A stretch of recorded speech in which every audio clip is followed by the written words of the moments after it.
सीकर के एक जवाहर नवोदय विद्यालय के हॉस्टल में धीरज वर्मा नाम के एक 14 साल के बच्चे की संदिग्ध अवस्था में मौत हो जाती है। अब परिवारजन का कहना है कि उसकी मौत जानबूझ के या तो किसी का हाथ है उसकी वजह से हुई है। परिवारजन एसएमएस मोर्चरी के बाहर बैठे हुए हैं और न्याय की मांग कर रहे हैं, धरने पर बैठे हैं कि सही तरीके से इसकी जांच हो। लगातार 3 से 4 दिन हो गए हैं। उसकी जेके लॉन में जो है डॉक्टर ने कहा उसको मृत घोषित कर दिया। परिवार लोग हैं, हम उनसे बात करेंगे।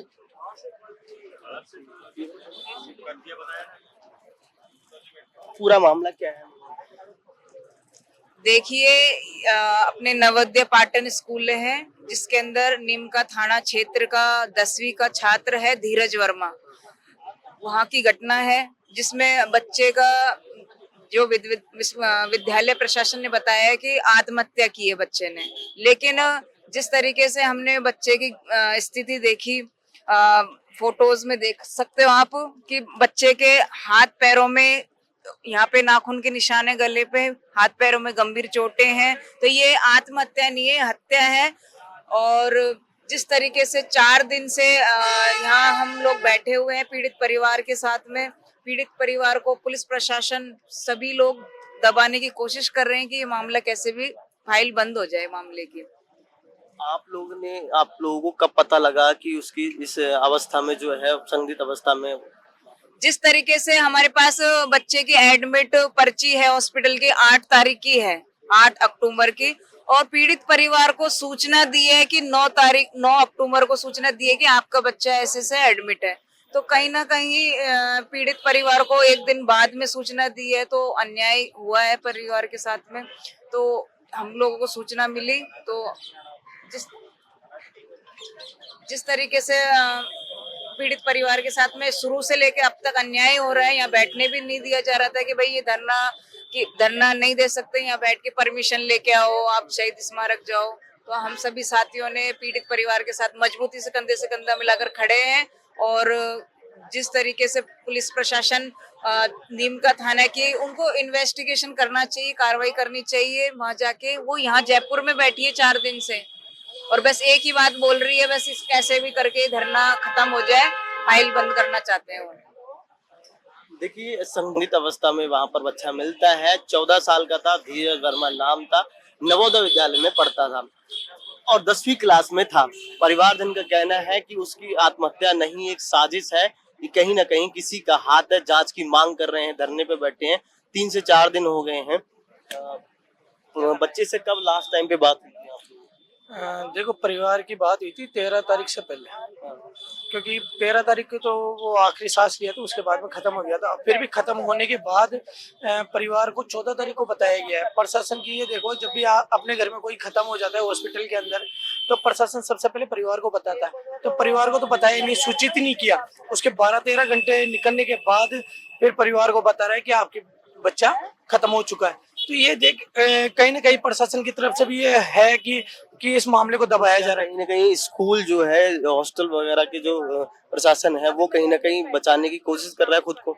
हाँ, ये इस चीज पे कह सकते हैं, क्योंकि जब 8 तारीख की ये जब घटना थी ना, तो जैसे परिवार के द्वारा हमारे को पता चली कि बच्चे के जो निशान है, चोट के निशान दिए हुए हैं, तो उसके क्या खून के धब्बे है ना जो क्लास के अंदर लगे थे, वो खून के निशान लगने के बाद प्रशासन किसी को स्कूल में जाने नहीं दिया और स्कूल प्रशासन उन खून के धब्बों को है ना धो दिया। सबूत मिटाने की कोशिश की गई कि कहीं ना कहीं अपने स्कूल का रेपुटेशन ना गिरे और जो इसमें जो इन्वॉल्व है, जो दोषी लोग हैं, वो बच जाए कैसे भी करके। तो ये चीज हो रही है कि स्कूल वाले भी नहीं चाह रहे कि हमारी बदनामी हो और प्रशासन भी है ना जो इस चीज को दबाने की कोशिश कर रहा है। कोई ऐसा अंदाजा बच्चे ने कभी फोन पर बातचीत करते समय ऐसा बताया हो कि किसी से लड़ाई झगड़ा? क्योंकि 10वीं क्लास का था, 15 साल का था, तो कुछ ये चीज देखो, परिवार में जैसे मम्मी जी है, इनकी पिताजी है, इन्होंने बताया साफ तौर पे कि ऐसी कोई बात ही नहीं हुई, बच्चे ने ऐसा कुछ बताया नहीं था। देखिए, हम उनकी माताजी से बात करने की कोशिश करेंगे, धीरज की मम्मी से। कुछ बातचीत हुई थी आपकी बच्चे से? बच्चे से तो बात हुई थी, सैटरडे को बात हुई थी और संडे को बात हुई थी। ऐसी तो कोई बात ही नहीं, उसने ऐसी कुछ बात बताई नहीं मुझे कि मैं कभी धीरज ने कहा हो कि कोई ऐसे हॉस्टल में क्लास में या किसी से लड़ाई झगड़ा या कुछ ऐसी चीजें चल भी रही नहीं, कुछ भी नहीं। संडे सैटरडे बात हुई थी मेरी, तो उसने तो कुछ ऐसी कोई बात ही नहीं बताई। ऐसे कोई बात बताता तो मैं खुद ही लिया थी उसको, मैं खुद ही नहीं छोड़ती। बच्चे की जान थोड़ी इतनी ये थी, बच्चा तो जान से प्यारा था।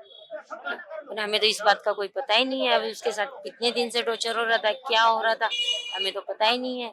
हमें तो स्कूल वालों ने कब बताया आपको हम कि ये वैसे तो इसके पर्ची के आधार पे देखे तो 8 तारीख का मामला है, पर हमें तो 9 तारीख को बताया गया था, वो भी 12-1 बजे तक, कि भाई आपके बच्चे की तबीयत खराब हो रही है, आप आके बच्चे को हमने नीम का थाना सरकारी अस्पताल में जल्दी से जल्दी पहुंचे। हम पहुंचे तो हमारी बच्ची की हालत बहुत नाजुक थी, बहुत ही नाजुक। उसके हाथ पैर सब कुछ मुड़ चुके थे, उसके ऐसे सांस लेने की मतलब सांस भी आना मुश्किल हो चुका था उसको।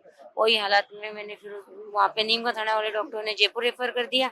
जयपुर भी नहीं पकड़ पाया मेरा बेटा, चोमू के अंदर उसका इलाज करवाया है। चोमू वाला बोला 5 से 10 मिनट इलाज कर दूंगा, फिर आपको एसएमएस ही लेके जाना होगा। तो वहां से मैं एसएमएस लेके गई, एसएमएस वाले ने लिया नहीं मेरे बच्चों को। फिर एसएमएस वाला बोलता है ये छोटा है, और छोटा होने के कारण उसको जेपी लोन में भर्ती करवाया था। तो अभी जब जेके आपने भर्ती कराया था तो डॉक्टर्स ने क्या उसी टाइम पे कहा कि मतलब मृत घोषित किया? हाँ, डॉक्टर ने से उसके कोई बचने की कोई भी हालात नहीं है। उस ले जाते ही यही बात बोले थे कि उसकी कोई बचने की हालत नहीं है, फिर भी हम कोशिश करेंगे। तो मैं कोशिश तो करो भाई, बच जाए तो हमारी वो है। पर हमें ना तो स्टाफ ने बताया कि क्या बात हुई है और क्या नहीं हुई है। ये बोलता फांसी खा लिया, फांसी तो मेरे बच्चे ने फांसी खाई है, तो इसकी इतनी गंभीर चोटें कहाँ से आई? मुझे इस चीज का जवाब चाहिए। और तो और कि किस वजह से बच्चे के साथ इतनी बुरी हालत की है, तो हमें इस चीज का पता। भाई बच्चे ने कुछ गलती की है तो हमें बताते, तो हमें क्यों नहीं बताया गया इस बात को? पोस्टमार्टम रिपोर्ट में कुछ बताया? पता ही नहीं अभी तक हमें, ना तो पोस्टमार्टम रिपोर्ट दे रहे ना कुछ दे रहे। हमें तो आके ये बोल रहे आप आ जाओ, साइन करके बच्चों को ले जाओ। कैसे लेके जाऊं? मेरा बच्चे का तो मर्डर हुआ है, मैं बच्चे को कैसे लेके जाऊं? मुझे न्याय चाहिए, मुझे अन्याय मत करो मेरे साथ। हम गरीब है, इसका मतलब ये थोड़ी आप ये हमें दबा के मार दोगे। हाँ, आज मेरे बच्चे के साथ हुआ, कल और किसी के बच्चे के साथ होगा। हाँ, ये तो स्कूलों के अंदर तो ये रोजीना का काम हो जाएगा। ये किसी से थोड़ी डरेंगी फिर। ये स्कूल से रह रहा था बच्चा वहाँ पर? 6th क्लास में गया था वो, तो वहाँ पे 6th क्लास में गया था, लेकिन 9th में बाहर भी पढ़ के आया है वो 1 साल। हाँ, फिर उस टाइम पे तो उसके साथ ऐसा कुछ हुआ नहीं। हाँ, 10th में आने के बाद में क्यों हुआ? वो भी इस महीने में ही ऐसा क्यों हुआ? ये 2-4 दिन के अंदर ही। हाँ, ऐसी क्या गलती कर दी थी मेरे बच्चे ने जो कि हमें बताया नहीं उन्होंने? तो अभी प्रशासन के कोई लोग आए आपसे मिलने जुलने के लिए? कोई ऐसा नेता वगैरह कोई आया मिलने के लिए, बातचीत हुई? आने तो बहुत से आ रहे हैं, पर अभी तक कोई उसका रिजल्ट ही नहीं बता रही भाई इसका ये रीजन होगा। बस पुलिस वाले जरूर दबाव देते कि अब आपके बच्चे की लाश ले जाओ। क्यों लेके जाऊं? मेरे बच्चे का मर्डर हुआ है, उनको पकड़ो, उनको गिरफ्तार करो, उनको इतनी अच्छी सजा दो तो कि उनको भी पता चले कि आगे से किसी बच्चे के साथ नहीं, उनकी भी रूह काटनी चाहिए। ऐसी चीज करे तो किसी के साथ। हाँ, आज मेरा बच्चा गया है, कल और किसी का लाल जाएगा। जो हाँ, मुझे पता है ना आज मेरे में क्या हो रही है। हाँ, आज मैं यहाँ पे बैठी हूँ, आज ने मुझे यहाँ बैठने की जरूरत क्या है? हाँ, आज दिवाली का टाइम है, घर जाके मेरे बच्चे के साथ दिवाली मनाती मैं। हाँ, आज मेरा छोटा वाला बच्चा भी घर तरस रहा है कि मेरी मम्मी कब आएगी भैया को लेके। मैं क्या जवाब दूं मेरे बच्चे को? हाँ, क्या नाम है आप? रजनी नाम है मेरा। देखिए, दीपावली खुशियां लेकर आती हैं, लेकिन एक माँ का जो है लाल अब इस दुनिया से चला गया है। वजह ये कि बताया जा रहा है हॉस्टल में रहता था और संदिग्ध अवस्था में उसकी जो है वहां पर बॉडी मिली और उसके बाद में उसे चोमू अस्पताल में ले जाया गया। उसके बाद जेके लोन लेकर आया गया और उसके बाद डॉक्टरों ने उसको मृत घोषित कर दिया। परिवारजनों का कहना है कि उसकी आत्महत्या नहीं है, उसको कहीं ना कहीं किसी तरीके से उसकी मौत हुई है और ये जांच की मांग कर रहे हैं। बच्चे की सर संदिग्ध अवस्था में बॉडी मिली।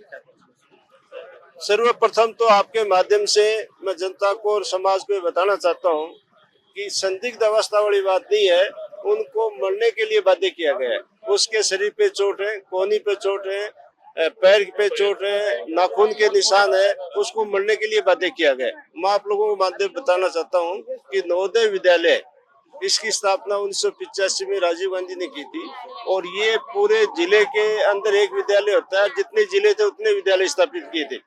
परीक्षा के द्वारा बच्चा सिलेक्शन होके जाता है और इंटेलिजेंट लड़के होते हैं, वहाँ पढ़ के आगे समाज का जो उपेक्षित वर्ग है समाज में पिछड़ा वर्ग है वो समाज की मुख्य धारा में कैसे है, इसलिए ये विद्यालय स्थापित किए गए थे।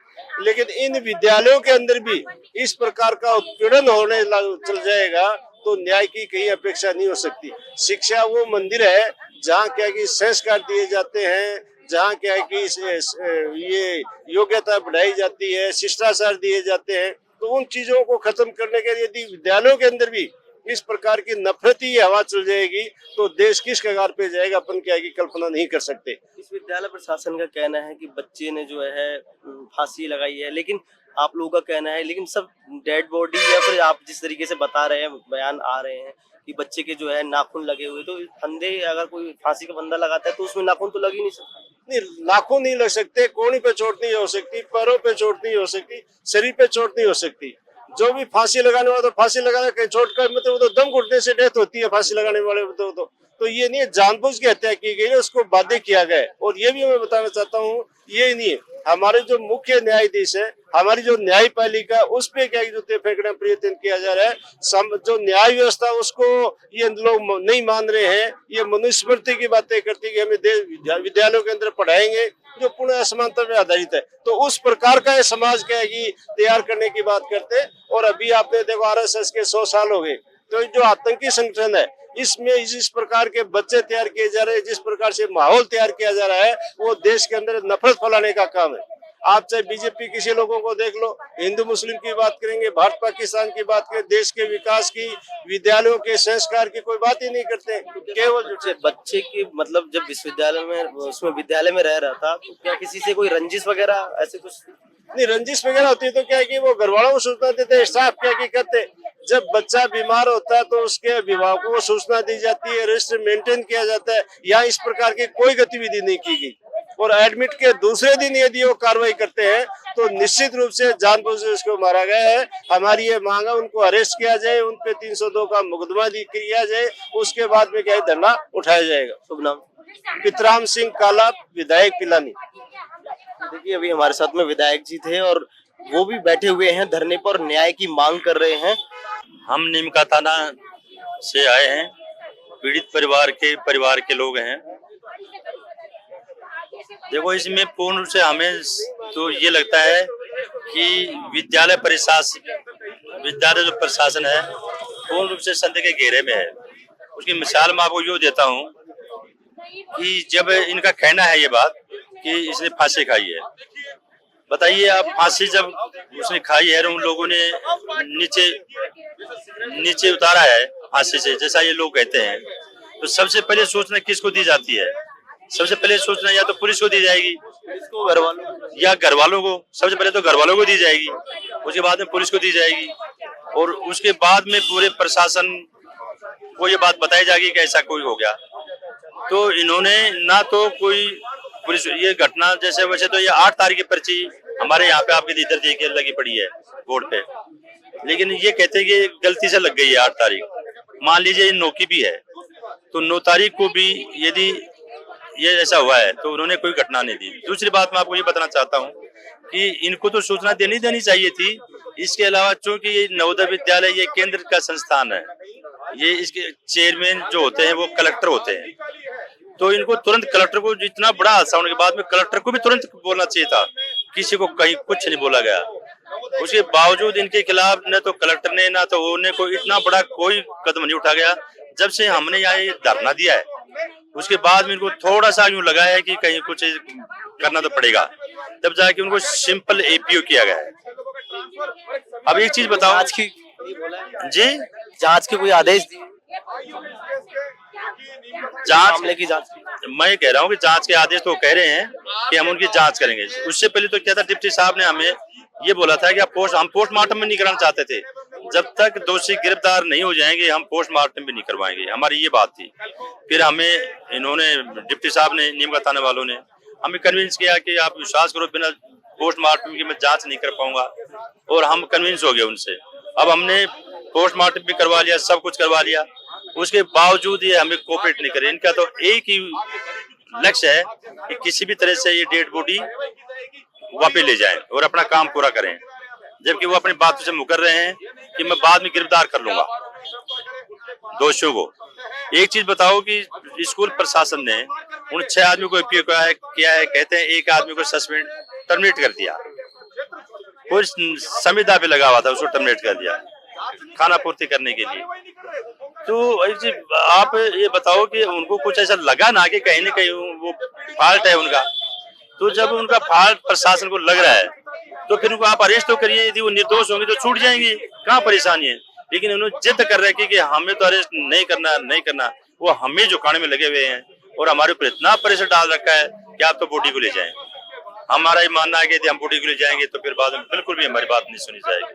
बच्चे के हम दादाजी से बात करेंगे।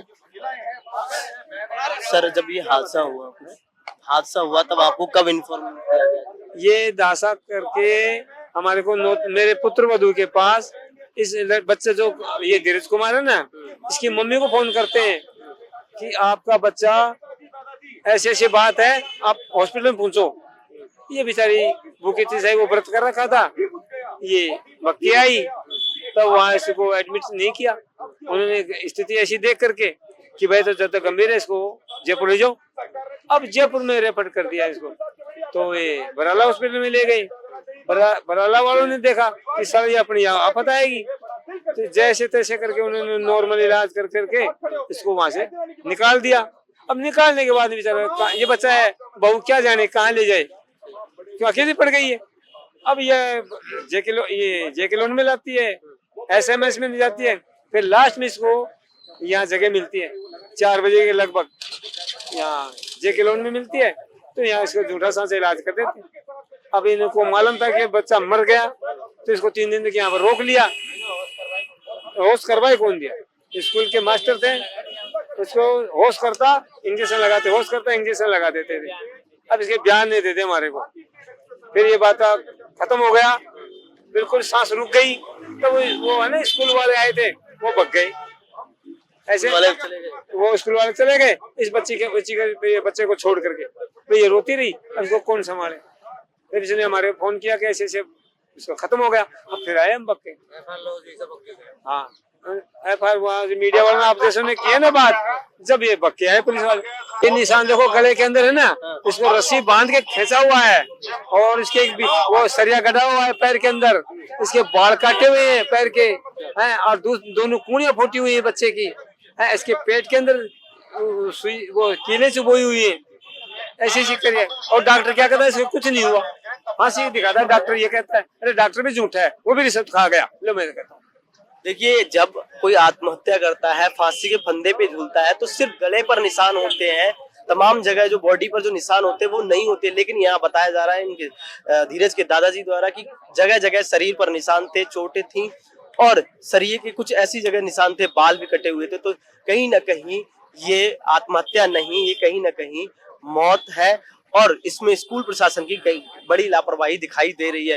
हालांकि ये मांग कर रहे हैं, बड़ी जांच की मांग कर रहे हैं कि इसकी जांच हो और दोषियों को सजा होनी चाहिए।